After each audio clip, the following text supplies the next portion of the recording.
अस्सलामुअलैकुम, मैं हूँ तरजदून और आप देख रहे हैं जदून टाइम। नाज़रीन, सबसे पहले तो जिन पाकिस्तानियों ने वैक्सीनेशन नहीं कराई, तो अपने करीबी वैक्सीनेशन सेंटर जाके अपनी वैक्सीनेशन कराएँ। और इसके बाद जिन बच्चों की सर्टिफिकेट पैदाइशी सर्टिफिकेट नहीं बनी है या फार्म भी नहीं बना है, तो वो अपने करीबी विलेज जो अपने विलेज काउंसिल है, सेक्रेटरी ऑफिस में जाके वालिदैन के शनाख्ती कार्ड के हमरा अपने पैदाइशी सर्टिफिकेट बनवाएँ।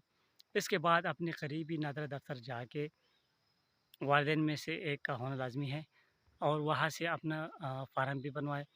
और फ़ार्म भी बनवाने के बाद जिन एहसास कफ़ालत प्रोग्राम में मुस्तहिक़ करार दिए गए हैं और उनके बच्चे पढ़ते हैं, तो वो अपने बच्चों को फ़ार्म बे के हमराह ले जाएँ अपने करीबी एहसास कफ़ालत सेंटर, वहाँ उनका इंदराज करवाएँ ताकि उनको पैसे मिल सके।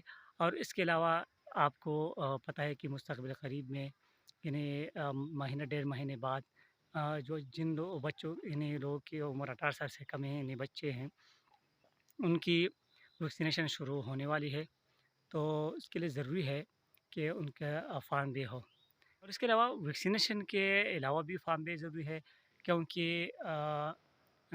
जिन बच्चों का फ़ार्म भी न बना हो और वो बीमार हो जाए और उनका इलाज सेहत कार्ड के ज़रिए मुमकिन हो, तो वो फिर उनका इलाज नहीं हो सकेगा, क्योंकि इलाज करवाने के लिए सेहत कार्ड के ज़रिए फ़ार्म बे का होना ज़रूरी है।